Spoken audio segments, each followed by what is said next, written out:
हमें एक solid object दिया हुआ है जिसका क्रॉस सेक्शनल एरिया चेंज हो रहा है।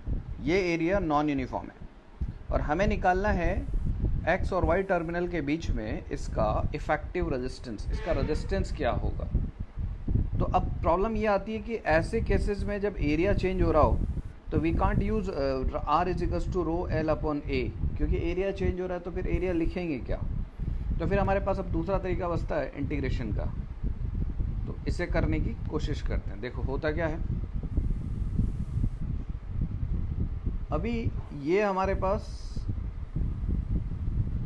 वो ऑब्जेक्ट है और उस ऑब्जेक्ट को मैं अगर थोड़ा सा सोचने की कोशिश करूं तो ऐसा लगेगा कि ये बहुत सारी डिस्क जो होती हैं उनका कॉम्बिनेशन है। इसका जो क्रॉस सेक्शन है, कोई भी एक क्रॉस सेक्शन अगर कंसिडर करें तो वो डिस्क नुमा बनता है। ये मान लेते हैं कि हम अब एक डिस्क कंसिडर करने जा रहे हैं एक्स डिस्टेंस पे, जिसका खुद का विड्थ है dx, जो कि इंटीग्रेशन का बेसिक फंडामेंटल है। ये हमारे पास डिस्क आ गई जिसका विड्थ dx है और इसका रेडियस हम मान लेते हैं थोड़ी देर के लिए y है। हमारे पास x की साइड पे जो रेडियस है वो a है और y की साइड जो रेडियस है वो b है और लेंथ इसका l है। तो जो रेजिस्टेंस होगा इस डिस्क के अलोंग वो क्या होगा, D R is equals to rho, क्योंकि मटेरियल का रेजिस्टिविटी रो दिया हुआ है। लेंथ इसका डी एक्स है क्योंकि करंट का जो मूवमेंट होगा वो एक्स से वाई की ओर होगा, तो लेंथ इसी डायरेक्शन में होती है विच इज़ डी एक्स, और area pi Y square. And we have to find out the resistance through this entire object. तो मुझे इसे इंटीग्रेट करना पड़ेगा। X starting from this point, this is 0 and x will land at this point, so this is integrating from 0 to L। अब सबसे बड़ी problem ये है कि ये इंटीग्रेट तो x के रेस्पेक्ट में करना है। अब इसमें ये y अलग आ गया, तो इस y को कैसे रिमूव करें। तो इसके लिए एक छोटा सा एक्सरसाइज हम लोग करते हैं। ये जो ऑब्जेक्ट है इसका क्रॉस सेक्शन कुछ इस तरह का है कि ये साइड A है और ये साइड B है। इन दोनों के बीच में ये हमने y कंसिडर किया हुआ है। इस y का एक पार्ट अगर A मान लिया जाए, क्योंकि ये A है, A के सामने A होगा, और ये वाला Z मान लिया जाए तो साफ पता लगता है कि y is equals to a plus z होना चाहिए। अब इसमें a मालूम है, z मालूम नहीं है, तो z मालूम करने के लिए अब हम थोड़ा तरकीब यहाँ पर लगाने वाले हैं। अगर ये तीनों a दिखाई दे रहे हैं और ये टोटल b है तो ये क्या बचा, b माइनस a। अब मैं सिमिलर ट्राइंगल्स की कंडीशन लगाने वाला हूँ। एक तो मैं ये ट्राइंगल ले रहा हूँ येलो वाला और एक मैं ट्राइंगल ले लूँगा ये ग्रीन वाला, कंप्लीट ट्राइंगल। अब जो येलो वाला ट्राइंगल है उसके अकॉर्डिंग ये वाला डिस्टेंस आपका x ऑलरेडी है, तो यहाँ से सिमिलर ट्राइंगल की कंडीशंस के अकॉर्डिंग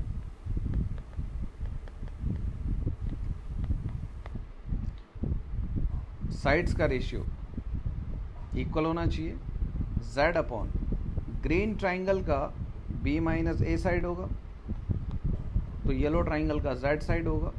वहीं अगर मैंने येलो ट्राइंगल का एक साइड x देखा है तो बड़े ट्राइंगल में यानी ग्रीन ट्राइंगल में वही साइड कितना है, l है। और चाहो तो आप tan थीटा भी लगा सकते हो, दोनों एक ही बात होती है। तो यहाँ से z जो निकल के आया वो क्या है, b minus a x divide by l।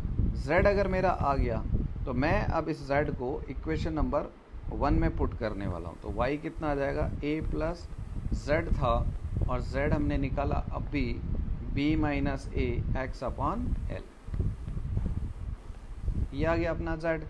तो अब हमारे पास r का जो रिलेशन था वो क्या था, integration of D R between point X and Y. 0 से एल तक इंटीग्रेट करना था, रो एल अपॉन ए का मतलब था पाई वाई स्क्वायर, और वाई कितना है ए plus B minus A upon L into X का होल स्क्वायर। अब इंटीग्रेट करना है तो इंटीग्रेशन में दिक्कत क्या आएगी, ये थोड़ा सा बड़ा ही अजीब और गरीब इंटीग्रेशन जैसा दिख रहा है, लेकिन है आसान। ए प्लस बी एक्स का होल स्क्वायर 1 अपॉन ए एक्स प्लस बी का होल स्क्वायर का इंटीग्रेशन, जैसे हम लोग 1 अपॉन एक्स स्क्वायर का करते हैं तो वो होता है -1 अपॉन एक्स, और जो वेरिएबल के साथ है कोफिशिएंट ए वो नीचे आ जाता है इंटीग्रेशन में। सिमिलरली हम लोग यहाँ पर यही करने वाले हैं, R of X Y is equals to rho upon pi बाहर, और this is A plus B minus A upon L into X का होल स्क्वायर, तो this is -1 upon A plus B minus A upon L into X, -1 upon X जैसा अपना था, और x का coefficient a वो बाहर आता है, जहाँ x का कोफिशिएंट है b minus A upon L, तो वो बाहर आ जाएगा, तो इसे मैं लिख सकता हूँ l अपॉन b माइनस ए, और लिमिट चलनी है हमारी 0 से l तक। अब थोड़ा सा मेहनत और करते हैं, ये बने अपना R X Y is equals to rho L upon pi b minus A, limit रखते हैं, अपर लिमिट हमारी l, एल रखेंगे तो ये बनेगा -1 upon A plus B minus A into X, X is L, बीच में माइनस आता है, माइनस माइनस प्लस होगा, और अब आप 0 रखेंगे तो एक्स की जगह 0 रखने पर ये टर्म कट जाएगी और बचेगा केवल ए, तो क्या बन गया ए। थोड़ा सॉल्व करें तो एल से एल कैंसिल आउट होता है, यहाँ से माइनस ए से प्लस ए कैंसिल आउट होता है, तो ये बचता है rho L upon pi B minus A times of 1 upon A minus 1 upon B. थोड़ा और सिंप्लीफाई करते हैं, पाई बी माइनस ए, सबसे पहले ए और बी एलसीएम बी माइनस ए, ये लिखते ही तुरंत पता चल रहा है कि बी माइनस ए से बी माइनस ए कैंसिल होगा, और क्या बचेगा rho L upon pi A B, this is the resistance between point X and Y for this shape.